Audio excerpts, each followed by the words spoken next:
Hello दोस्तों, बहुत बहुत स्वागत है आपका द लर्निंग क्लासेस में। जैसा कि हमने 11 चैप्टर को कंप्लीट कर लिया है क्लास 9th के, और ये क्लास 9th का लास्ट चैप्टर है जिसका नाम है स्टैटिस्टिक्स, जिसे हम लोग हिंदी में कहते हैं सांख्यिकी। ये भी टॉपिक आपके अंदर दे रखा है, स्टैटिस्टिक्स और प्रोबेबिलिटी। पहले ये दोनों टॉपिक थे इसके अंदर, लेकिन अब टॉपिक को थोड़ा सा स्प्लिट कर दिया सांख्यिकी को, तो थोड़ा सा सांख्यिकी का पार्ट इसमें दिया है और प्रोबेबिलिटी आगे पढ़ेंगे हम लोग।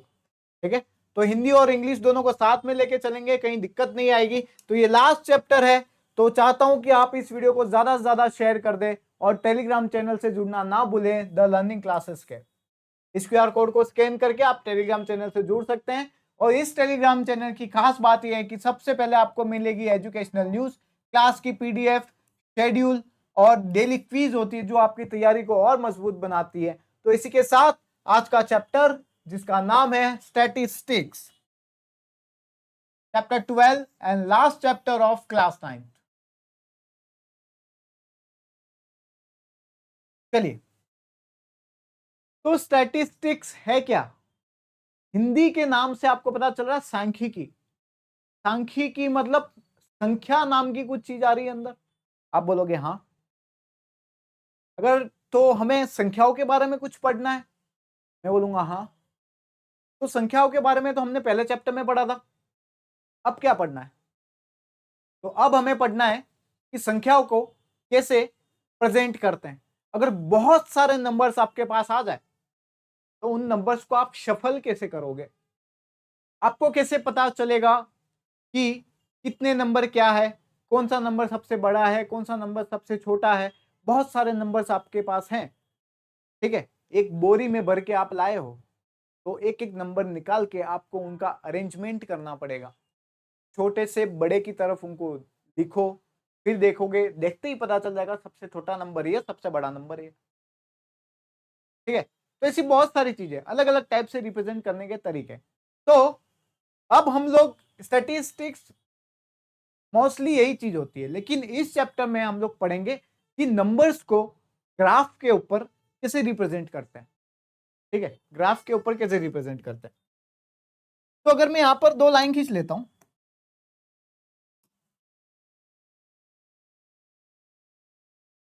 एक ग्राफ बना दिया मैंने, एक लाइन ये रही और एक लाइन कुछ इस तरीके से।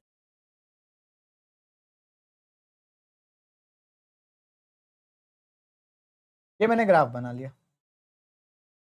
ये तो होता है मेरा कौन सा एक्सिस? X axis. ये होता है एक्स माइनस, ये एक्स प्लस, ये होता है वाई प्लस, और ये होता है वाई माइनस।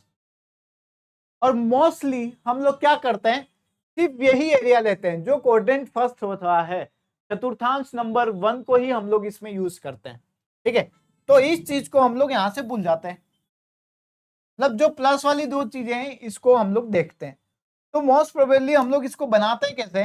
तो इसको कुछ इस तरीके से बनाते हैं हम लोग। देखो, ग्राफ को कुछ इस तरीके से रिप्रेजेंट करेंगे मोस्टली हम लोग, ऐसा। इस टाइप के ग्राफ्स इसमें आएंगे उसके अकॉर्डिंग। ये हो गया एक्स एक्सिस, ये हो गया एक्स एक्सिस, और ये हो गया वाई एक्सिस। ठीक है, तो प्लस माइनस का कुछ भी प्रॉब्लम आपका नहीं रहेगा। ठीक है, तो यहां पे नंबर्स को हम लोग रिप्रेजेंट करते हैं। कैसे रिप्रेजेंट करते हैं? देखो, the graphical representation of data. बहुत सारा डेटा, बहुत सारे नंबर्स आपके पास है, तो वो एक तरीके से उसका जो नंबर्स का कलेक्शन है वो डेटा कहलाएगा। कुछ न कुछ इंक्वायरी, या फिर कह सकते हैं कुछ न कुछ इंफॉर्मेशन है। जैसे मैंने बोल दिया आपके घर में कितने सदस्य हैं, आपने बोला कि सर 10 लोग हैं, तो वो मेरे पास एक इंफॉर्मेशन आ गई। मैंने बोला आपकी क्लास में कितने बच्चे हैं, आपने बोला 40 बच्चे, मेरे पास इंफॉर्मेशन आ गई, एक डेटा आ गया मेरे। तो वही चीज, तो यहां पर डेटा को कैसे ग्राफिकल, ग्राफ के द्वारा मैं रिप्रेजेंट कर पाऊं, उस चीज को हम लोग यहां पढ़ेंगे। तो डेटा को हम लोग तीन टाइप से रिप्रेजेंट कर सकते हैं ग्राफ पर। सबसे पहला है बार ग्राफ, दूसरा है हिस्टोग्राम, और तीसरा है फ्रीक्वेंसी पॉलीगॉन। ठीक है, बार ग्राफ, हिस्टोग्राम और फ्रीक्वेंसी पॉलीगॉन। बार ग्राफ क्या होता है? इसको ज्यादा डिटेल में नहीं जाएंगे हम लोग, अच्छे से पढ़ेंगे, लेकिन ज्यादा डिटेल में जाने वाली कोई बात नहीं है इसमें, ठीक है। क्योंकि हमको ग्राफ बनाने के लिए नहीं बोलेगा, हमको ग्राफ देखने के लिए बोलेगा कि ये ग्राफ है, इसमें से आप जो जो क्वेश्चन पूछे उसके जवाब दो। ग्राफ बनाने के लिए तो कभी नहीं बोलेगा, ठीक है। तो ये चीज है। एक एग्जांपल ले लिया, बार ग्राफ। बार ग्राफ क्या होता है? बार ग्राफ कुछ इस तरीके का होता है, देखो एक लाइन ये रही, मैं यहां पर एक ग्राफ बनाता हूं, ठीक है, एक ग्राफ बनाता हूं।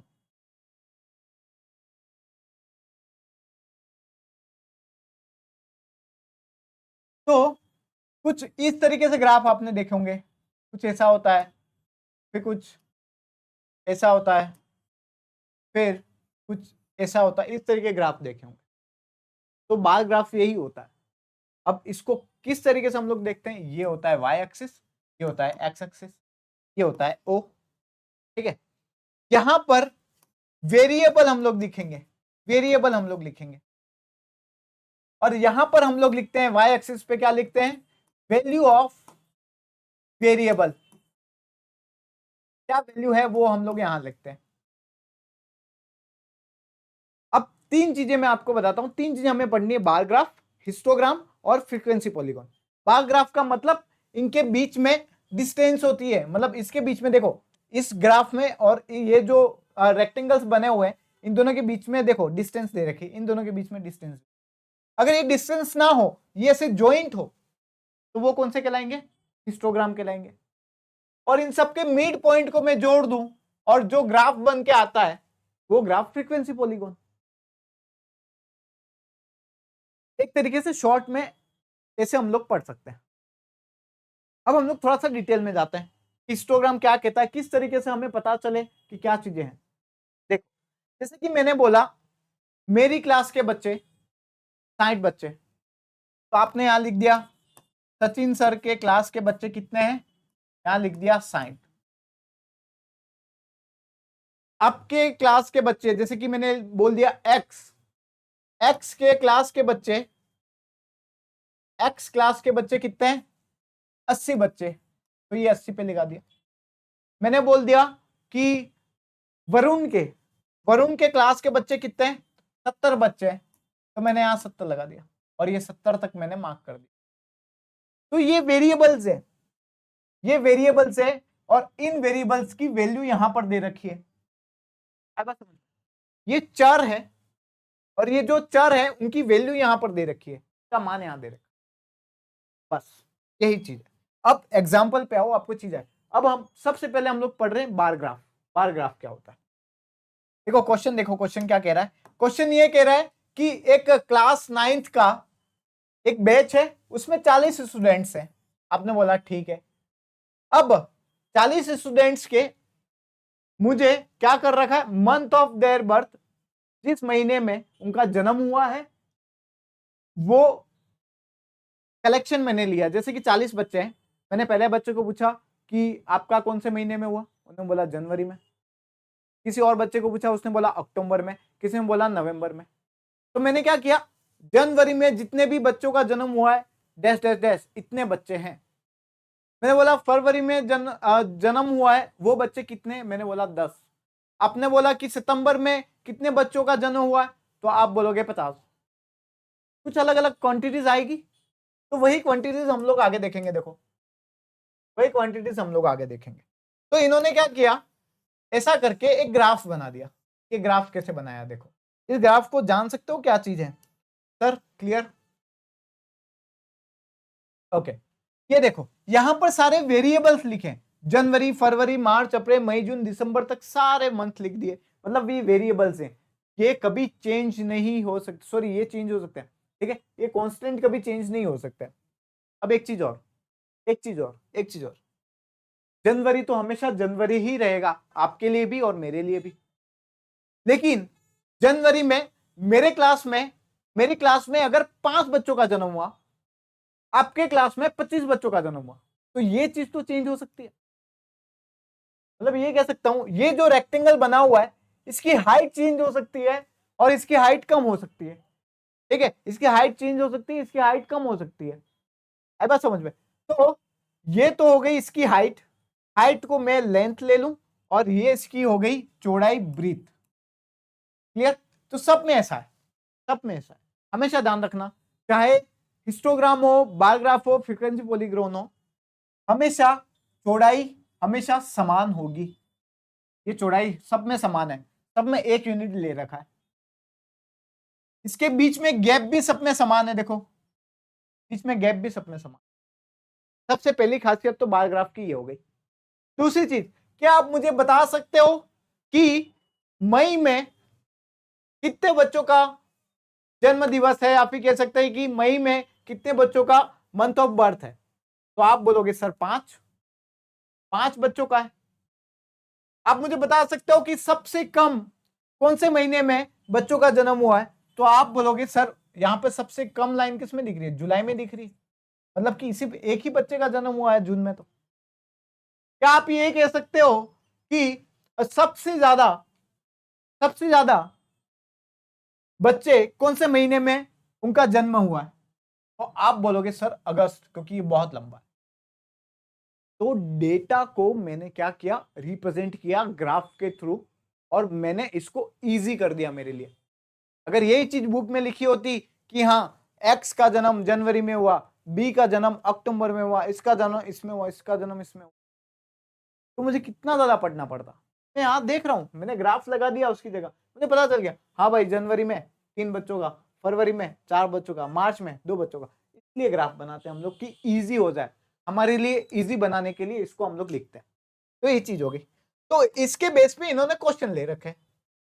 ये क्वेश्चन है कि बताओ how many students were born in the month of November. नवंबर में कितने बच्चों का जन्म हुआ? आप बोलोगे सर 4 बच्चों का जन्म हुआ। ठीक है, तो ऐसे क्वेश्चन है, बस यही चीज है। ये बहुत सारी चीजें यहां पर दे रखी। अब एग्जांपल नंबर 2 की बात करते हैं। अब एक जैसे कि मेरा घर मान लो, मेरे घर में 20,000 की इनकम है मेरी। ठीक है, तो 20,000 की इनकम है। अब उस इनकम को मैंने अलग अलग पार्ट में डिवाइड किया कि मेरा पैसा कहां खर्च हो रहा। तो मैंने एक चार्ट बनाया कि जो ग्रोसरी है, जो राशन का सामान है, उस पे मेरा 4,000 रुपए का खर्चा हो रहा। ठीक है, जो मेरा रेंट है उसमें मेरा 5,000 रुपए का खर्चा हो रहा है। जो एजुकेशन है मेरे बच्चों का, उसमें भी 5,000 रुपए का खर्चा हो रहा है। ठीक है, मेडिसिन जो है उसमें 2,000 का खर्चा हो रहा है। ये 4, 5, 6 इसमें 1,000 है, पीछे के लिख दो तो भी चलेगा। ठीक है, फ्यूल है उसमें भी 2,000 का खर्चा हो रहा, एंटरटेन में 1,000 का, और मिसलेनियस में 1,000 का। ऐसे मैंने बांट दिया। अब मुझे पता चल गया कि हाँ भाई फ्यूल में मेरा 2,000 जा रहा है, तो मुझे थोड़ा सा बचाना पड़ेगा। ठीक है, तो ये चीज है। तो इस तरीके से मैंने लिख दिया। तो ये क्या हो गए? ये मेरे हो गए वेरिएबल, और ये हो गया value of variable. Value of variable. तो इन सारी चीजों को मैं वाई एक्सिस पे लिखूंगा, और इन सारी चीजों को मैं यहां नीचे लिखूंगा एक्स एक्सिस पे। देखो कैसे लिखा है इन्होंने। नेक्स्ट पेज पे चलते हैं। ये देखो यहां दे रखा है, क्या दे रखा है?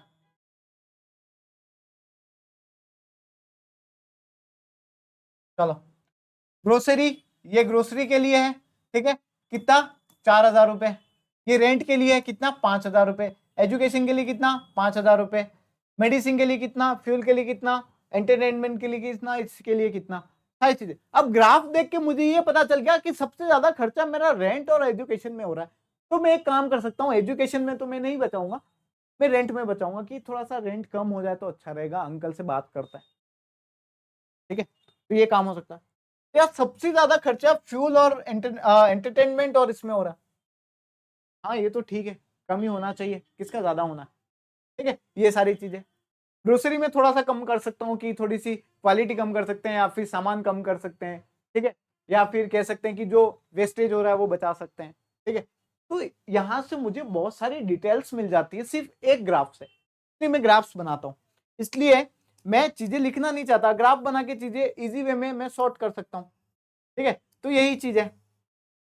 अब देखो, अब देखो, अब मुझे आ गया हिस्टोग्राम। बार ग्राफ में पता चल गया बार ग्राफ में क्या क्या चीजें होती हैं। तो सबसे पहली चीज बार ग्राफ में ये होती है कि इक्वल डिस्टेंस होती है बीच में, इक्वल डिस्टेंस, ठीक है, जिसको हम लोग कहते हैं यूनिफॉर्म डिस्टेंस कह सकते हैं एक तरीके से, ठीक है। और गैप होता है बीच में गैप होता है। डिस्टेंस का मतलब ये जो मैंने रेक्टेंगल बनाया, ये जो डिस्टेंस है, इस डिस्टेंस की बात कर रहा हूं। और गैप का मतलब एक रेक्टेंगल से दूसरे रेक्टेंगल के अंदर जो गैप है वो, ठीक है। अब हिस्टोग्राम में क्या होगा, इसके बीच में नो गैप्स, ये कॉर्ड वर्ड नो गैप्स, इसके बीच में कोई गैप नहीं रहेगा। इसको मिला दो। इसको कैसे मिलाओगे? आपने बोला सर ये पहले वाला और ये दूसरे वाला। बोला हाँ सर, लेकिन इसके लिए यहां पे अगर मैं कोई क्वांटिटी लिखूं, मैंने यहां पे लिखा 0, यहां पे लिखा 2, यहां लिखा 4, तो ये 0 to 2 और ये 2 to 4, मतलब ये इंटरवल बन रहा है। इंटरवल का मतलब कहते हैं एक ग्रुप बन रहा है।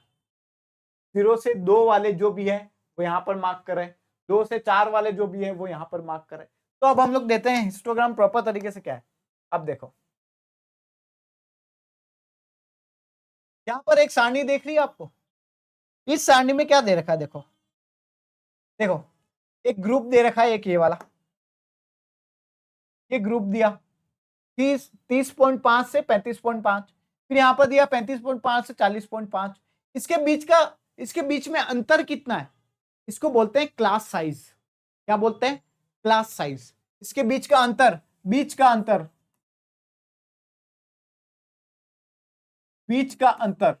क्या बोलेंगे? क्लास का साइज कितना है, इसके बीच में वेटेज कितना है, साइज कितना है। तो आप बोलोगे कि सर 5 की साइज है इसकी, इस ग्रुप की साइज कितनी है, 5 की साइज है, इस ग्रुप में साइज कितनी है, 5 की साइज है, इस ग्रुप में साइज कितनी है, 5 की साइज है। आपने बोला सर ये चीजें तो ठीक है, लेकिन ये 35.5 यहां पर भी है और 35.5 यहां पर भी, ये वेट दे रखा। और जिस बच्चे का वेट 35.5 है उसको मैं किस में इंक्लूड करूंगा? तो हम बोलेंगे वो इसमें इंक्लूड नहीं होगा, वो इसमें इंक्लूड होगा, ठीक है। वो वेट इसमें इंक्लूड होगा, नीचे वाले में। अब एक चीज आपने सुनी होगी, संतत, कंटिन्यूअस, उसका मतलब यही होता है कि यहां से जो खत्म हो रही है वही चीज, जो चीज यहां पे खत्म हो रही है, जैसे कि यहां पर 35.5 से खत्म हो रहा है, वही चीज दूसरे क्लास में आगे होनी चाहिए। 40.5 से तो यहां पे भी 40.5 आगे आ रहा है, 45.5 तो यहां पे भी आगे आ रहा है, 50.5 तो यहां पे भी आगे आ रहा है, 55.5 तो यहां पर भी आगे आ रहा है। तो ये क्या है? ये कंटिन्यूअस क्लास है, कंटिन्यूअस ग्रुप है, ये क्लास इंटरवल्स, ठीक है। ये ग्रुप कंटिन्यूअस है, संतत है एक तरीके से, ऐसा कह सकते हैं। इसके बीच का डिस्टेंस कुछ भी हो, उससे कुछ लेना नहीं, सिर्फ ये वाले सेम होने चाहिए। आगे ऐसा क्वेश्चन भी आएगा कि ये तो सेम है, लेकिन बीच वाला क्या होगा, बीच में जो गैप होगा ना, किसी में 10 होगा, किसी में 5 होगा, किसी में 20, तब क्या करेंगे, वो तब की सोचेंगे। लेकिन अभी तो मुझे कंटिन्यूस मिल रहा है, मैंने बोला हाँ कंटिन्यूस मिल रहा है, तो क्या करो, एक ग्राफ लो, देखो एक ग्राफ ले, ये सारे वेरिएबल्स है, इनको मैं एक्स एक्सिस पे लूंगा और इनको वाई एक्सिस पे लूंगा। ये वैल्यू ऑफ वेरिएबल्स है कि भाई इसमें कितने आ रहे हैं, कितने का क्वेश्चन जहां पे आपको मिल गया वो आपके वैल्यू ऑफ वेरिएबल्स, ठीक है। उसके बाद मैं क्या करूंगा, मैं ग्राफ देखता हूं इसका ग्राफ क्या कहना चाहता है। तो ये देखो, ये रहा ग्राफ। अब इसमें एक चीज दिख रही है कि होगी आपको कि इसके बीच में गैप नहीं है, कहीं इसके बीच में कहीं पर गैप नहीं है। अगर इसके बीच में गैप नहीं है तो ये देखो 30.5 से 35.5, यही 35.5 इस वाले के पीछे आ रहा था और 40.5 के आगे आ रहा था, तो ये सेंटर में आ गया, ये इसमें भी काउंट हो गया, इसमें भी काउंट हो गया। लेकिन मोस्टली हम लोग जब 35.5 वेट जिसका होगा वो हम लोग इसमें काउंट करेंगे, किसमें काउंट करेंगे, इस वाले इंटरवल में काउंट करेंगे, ठीक है। ये चीज तो मैंने आपको पहले ही बताई, ठीक है। तो यही चीज है, ऐसे इंटरवल्स बनाओ, ये रेक्टेंगल्स बनाओ, ठीक है। और हमेशा ध्यान रखना कोई भी ग्राफ हो, ये रेक्टेंगल्स जो बने हुए हैं, ये जो आयत आकार के जो चीजें बनी हुई है यहां पर, इसमें इसकी चौड़ाई कभी भी अलग अलग नहीं होगी, इसकी लंबाई में ही फर्क होगा। चौड़ाई में कभी अलग नहीं हो सकता। अगर चौड़ाई अलग हुई तो मुझे कहीं ना कहीं लंबाई कम करनी पड़ेगी और उसके लिए मुझे चीजें बदलनी पड़ेंगी, मेरा दिमाग लगाना पड़ेगा। लेकिन यहां पर तो सारी चीजें क्लियर है कि हाँ इसके बीच में डिस्टेंस भी सही है, इसके बीच में डिस्टेंस भी सही है, इसमें भी सही, इसमें भी सही, इसमें भी सही, इसमें भी सही। ठीक है, अब जब सही नहीं होगा तब तब की बात करेंगे। ठीक है, ये चीज हो गई। अब आपने बोल दिया अगर ऐसा होता, यहां पे 30 दिया होता और यहां पर 25 दिया होता, यहां पर 26 और यहां पर 40 दिया होता, यहां पर 41 और यहां पर 45 दिया होता, यहां पर 46 और यहां पर कितना दिया होता, 50 दिया होता, ये मेरे क्लास दिए होते। तो अब क्या करते, तो आप बोलोगे कि इसमें 0.5 को प्लस कर दो और इसमें 0.5 को माइनस कर दो, सॉरी इसमें माइनस कर दो, इसमें माइनस कर दो और इसमें प्लस कर दो। इसमें माइनस करूंगा तो कितना आ जाएगा 29.5 और इसमें माइनस करूंगा तो कितना आएगा 25.5, इसमें प्लस किया 25.5, इसमें माइनस करूंगा कितना आ जाएगा 25.5, इसमें प्लस करूंगा तो 40.5, इसमें माइनस करूंगा 0.5 तो कितना आ जाएगा 40.5, इसमें प्लस करूंगा तो 45.5, इसमें माइनस करूंगा तो 45.5 और इसमें प्लस करूंगा तो 50.5। ये देखो अब कंटिन्यूस हो गए, ये क्लास देखो और ये क्लास देखो अब कंटिन्यूस हो गए। तो जब अलग अलग हो तो डरना नहीं है, पहले ये देखना है, जैसे कि मैंने यहां पर ये चीज लिखी थी कि यहाँ पर 25 आ रहा था, यहाँ 26 आ रहा था, इन दोनों के बीच में गैप कितना है 25 और 26 के बीच में, आप बोलोगे एक का गैप है, एक का गैप है, 2 से डिवाइड कर लो, क्या आ रहा 0.5। इस 0.5 को आगे वाले के अंदर माइनस करना है, पीछे वाले के अंदर प्लस करना। अगर इन दोनों के बीच में गैप 2 का होता तो मैं तो 2 को 2 से डिवाइड करता, मतलब एक को यहां पे घटाता, एक को यहां पे जोड़ता। अगर इसके बीच में 4 का गैप होता तो यहां पे 2 का भाग करता और यहां पर कट के 2 आता तो 2 को यहां पे घटाता, 2 को जोड़ता। ये क्लियर आ गई। जब अलग अलग दे रखे हो तो इस तरीके से आपको इसको कंटिन्यूस बनाना है। ठीक है, ये चीज होगी। अब देखो ये चीज देख के आपको ये चीज लग रही है कि यहां से चीजें एनालिसिस करना इजी है, तो आप बोलोगे यस। मैंने पूछा मुझे बताओ कि 40.5 से 45.5 में जो वेट है सबसे ज्यादा वेट किस में, तो आप बोलोगे 40.5 45.5 में। एवरेज इन दोनों के बीच में क्या है, सारे वेट आ गए 16 बच्चों के, कम से कम 15 बच्चों के सॉरी के बीच में आ रहा है, 15 बच्चों के वेट इसके अंदर आ रहा है। सबसे कम वेट वाले बच्चे कौन से क्लास में, आप बोलोगे कि 50.5 और 55.5 के बीच में जो बच्चा आ रहा है वो बहुत कम है, सिर्फ एक बच्चा आ रहा है। ये क्या लगा हुआ है, ये कुछ अलग सा लग रहा है, ये क्या है, ये इसको बोलते हैं किंक। क्या बोलते हैं, किंक। किंक का मतलब होता है, देखो अगर मैं जब भी ग्राफ शुरू करता हूं तो यहाँ 0 होता है, तो मैं यहाँ 1 से शुरू करना चाहता हूं, क्योंकि यहाँ पे तो 1 कहीं है ही नहीं ना, मेरे को तो 30.5 से चालू करना है। तो हमेशा कि ये लाइन ऐसे घूमते घूमते घूमते घूमते भाई 30.5 से चालू हो रही है, ऐसा मेरा कहना है, इसलिए यहाँ पर किंक लगता है। आई बात समझ में, किंक इसलिए लगता है कि 1 से शुरू नहीं हो रहा, और 1 से शुरू हो रहा होता तो किंक लगाने की जरूरत नहीं है। आई बात समझ में, तो ये चीजें हैं यहाँ पर, ये चीजें यहाँ पर हो गई। अब देखो अब क्वेश्चन आएगा, जो कंटिन्यूस तो होंगे लेकिन इनके जो गैप है, क्लास की साइज जो है, इसके बीच में जो डिफरेंस है वो अलग अलग होगा, वो अलग अलग होगा। देखो यहां पर ये चीज दे रखी है, अगले पेज पे चलते हैं, आ गई आ गई आ गई, एक मिनट होल्ड करना है ना बेटा। चलिए,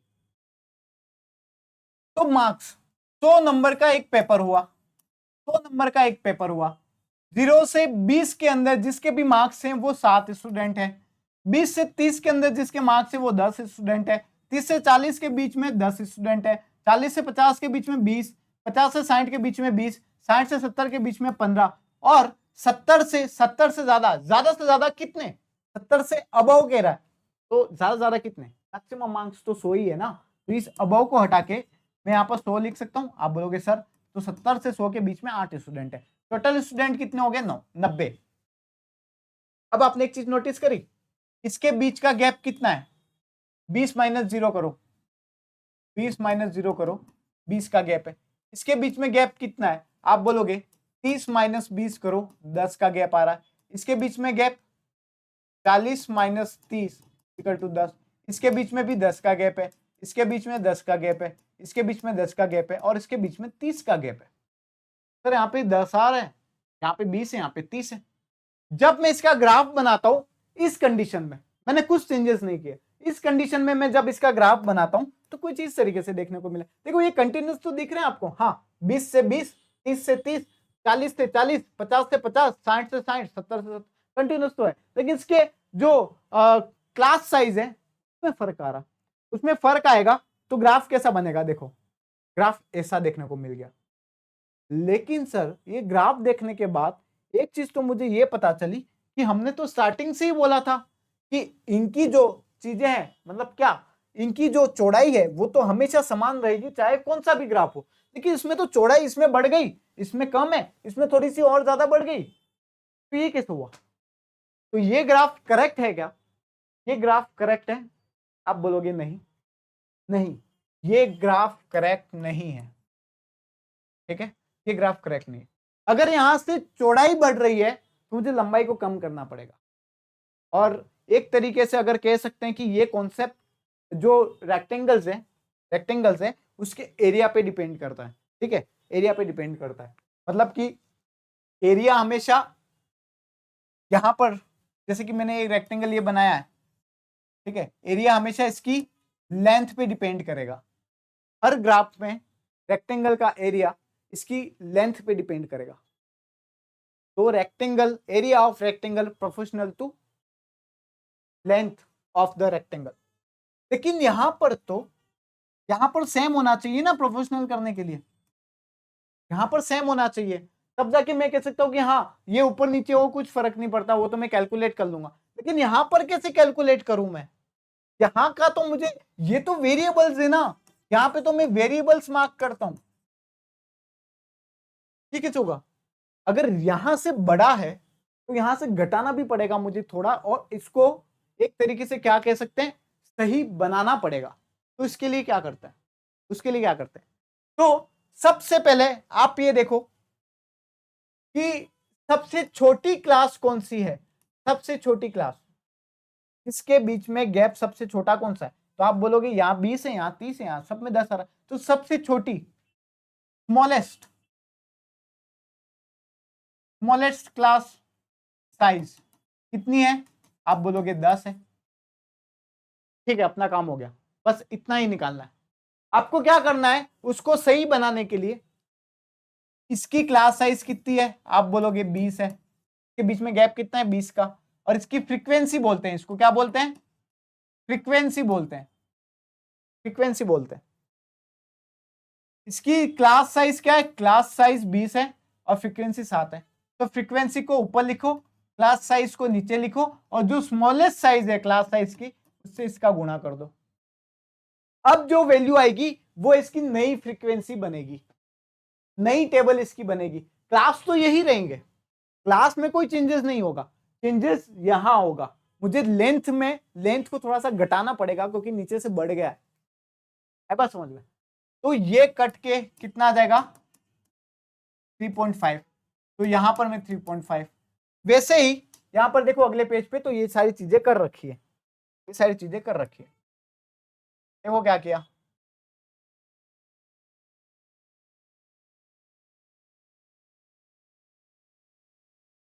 ये देखो मार्क्स कितने? 0 से 20 के बीच में। इसके बीच में इसके बीच में गैप कितना है? आपने बोला 20 का गैप है। इसकी फ्रीक्वेंसी कितनी दे रखी? 7 की दे रखी है। तो 7/20, और स्मॉलेस्ट क्लास साइज कितनी है? 10 × 10, ये मैंने कर दिया। इसके बीच में गैप कितना है? आप बोलोगे 10 का है, जो यहां दे रखा है, और इसकी फ्रीक्वेंसी भी 10 की दे रखी है। तो 10/10 × 10 स्मॉलेस्ट क्लास जो है। उसके बाद ये देखो इसकी जो फ्रीक्वेंसी 10 है और इसकी साइज भी कितनी है? 10 की है, तो 10/10 × 10। ठीक है, इसमें सब में सेम है, ये 20 है, इसकी फ्रीक्वेंसी 20 है, और इसकी क्लास साइज कितनी है? क्लास साइज का मतलब इसके बीच में गैप कितना है? 10 का गैप है। तो आप क्या लिखोगे? 20/10 × 10। ठीक है, ये सारी वैल्यू आ गई, ये नई फ्रीक्वेंसी आपकी आ गई।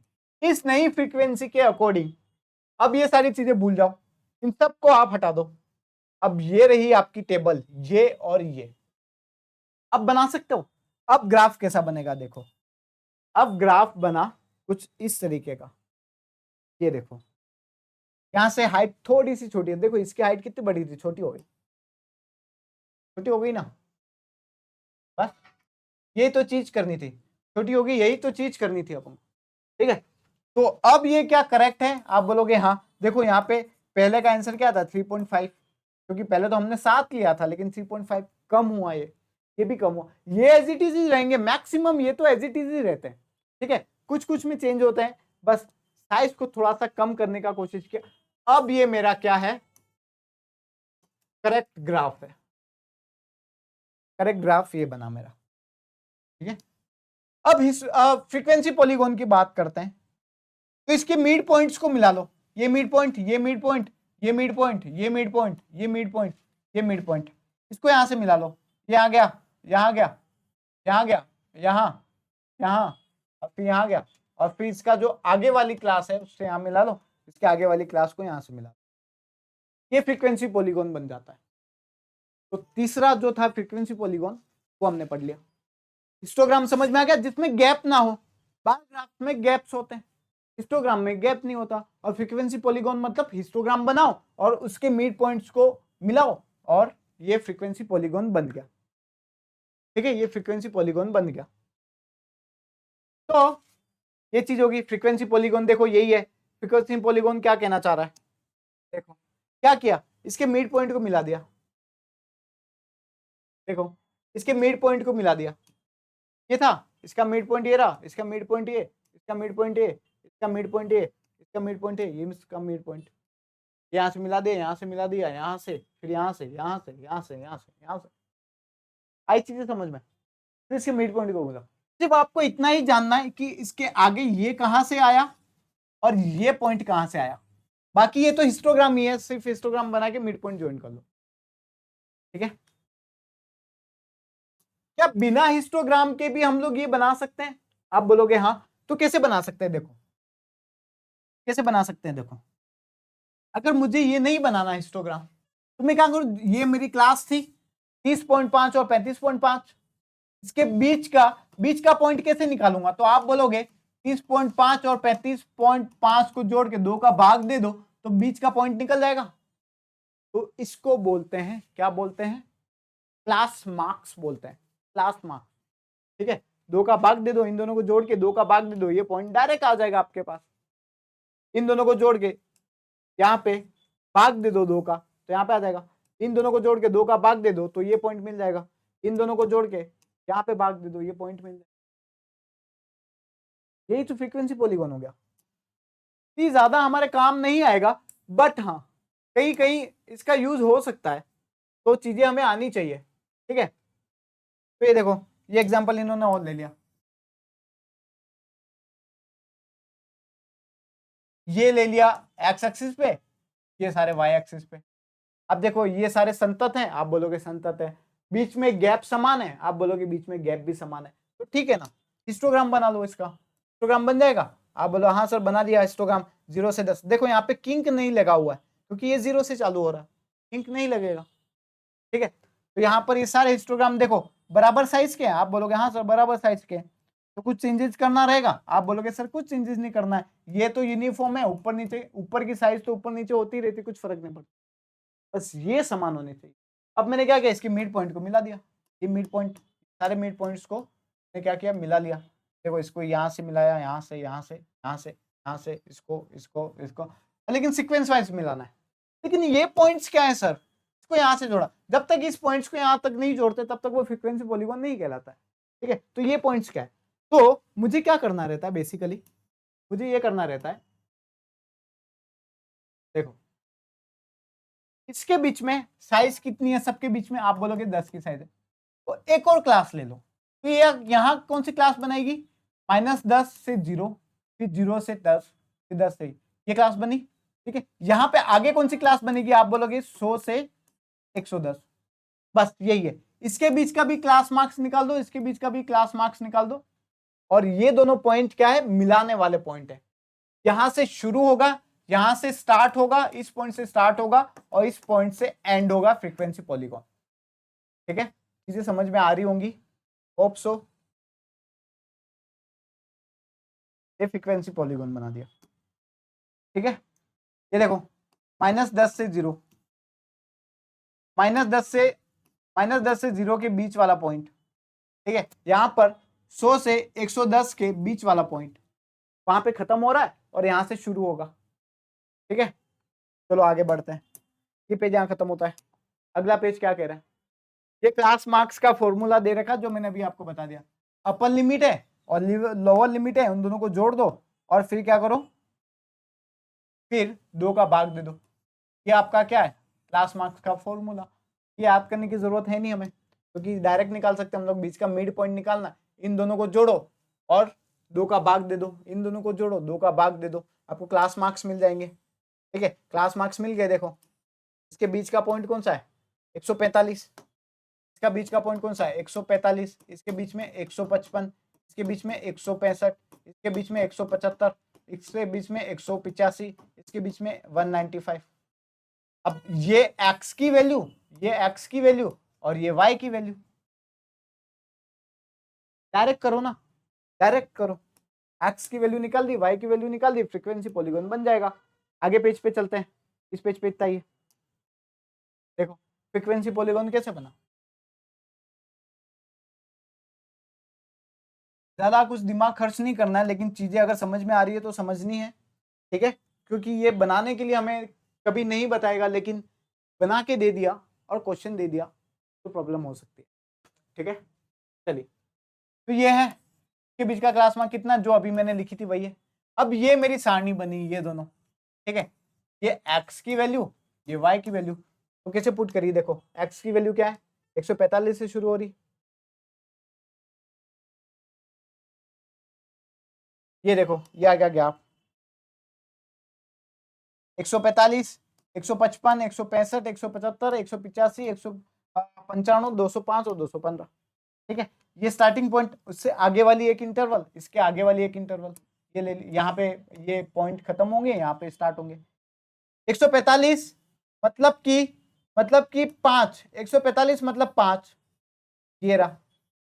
ठीक है, इस पॉइंट को जोड़ो, 155 और 10, इस पॉइंट को जोड़ो, 155 और 10 यहां से ले लो, 165 और 20 यहां से ले लो, 175 और 10 यहां से जोड़ो, 185 और जो 6 है उसको यहां से जोड़ो। तो इन सबको मिला दो बस, ये फ्रीक्वेंसी पॉलीगॉन, ज्यादा कुछ खास नहीं है फ्रीक्वेंसी पॉलीगॉन में। ज्यादा कुछ, सबसे मेन काम है कौन सा, हिस्टोग्राम वाला, हिस्टोग्राम वाला सबसे मेन काम था। अभी एक्सरसाइज आ गई, एक्सरसाइज कुछ ज्यादा काम की नहीं है। ठीक है, कुछ आता नहीं है इसमें से, बट फिर भी एक बार एक्सरसाइज करने की कोशिश करना, आपका काम हो जाएगा। ठीक है, तो इसी के साथ ये क्लास को हम लोग यही खत्म करते हैं। एक्सरसाइज कुछ ज्यादा इंपॉर्टेंट नहीं है, लेकिन फिर भी देखना, आर.डी. शर्मा भी सोल्व करना, क्योंकि आर.डी. शर्मा में अलग अलग टाइप के क्वेश्चन दे रखे हैं और उसमें ऑब्जेक्टिव क्वेश्चंस भी हैं। ऑब्जेक्टिव क्वेश्चन तो करने पड़ेंगे ना, वो तो बन सकते हैं। ठीक है, लेकिन ये वाले क्वेश्चन में जो नीचे क्वेश्चंस दे रखे ना, वो क्वेश्चन थोड़े से देख लेना, थोड़े से इंपॉर्टेंट तो नहीं है, बट फिर भी देख लेना, क्या पता निकल जाए, क्या पता क्वेश्चन आ जाए। ठीक है, तो इसी के साथ द लर्निंग क्लासेस में आपका अमूल्य समय देने के लिए बहुत बहुत धन्यवाद। अगर आपने द लर्निंग क्लासेस के टेलीग्राम चैनल को ज्वाइन नहीं किया है तो आप इस क्यूआर कोड को स्कैन कीजिए, या फिर डिस्क्रिप्शन बॉक्स में आपको इसका लिंक मिल जाएगा, उस लिंक को कनेक्ट कीजिए और वहां से जुड़िए, क्योंकि आप वहां पर अपने डाउट्स भेज सकते हो, ऑन द स्पॉट आपको उसका सॉल्यूशन मिलता है, डिस्कशन होता है आपके बहुत सारे स्टूडेंट्स के साथ, और यूट्यूब चैनल को सब्सक्राइब करना बिल्कुल नहीं भूलना है। तो द लर्निंग क्लासेस में आपका अमूल्य समय देने के लिए बहुत बहुत धन्यवाद। Thank you.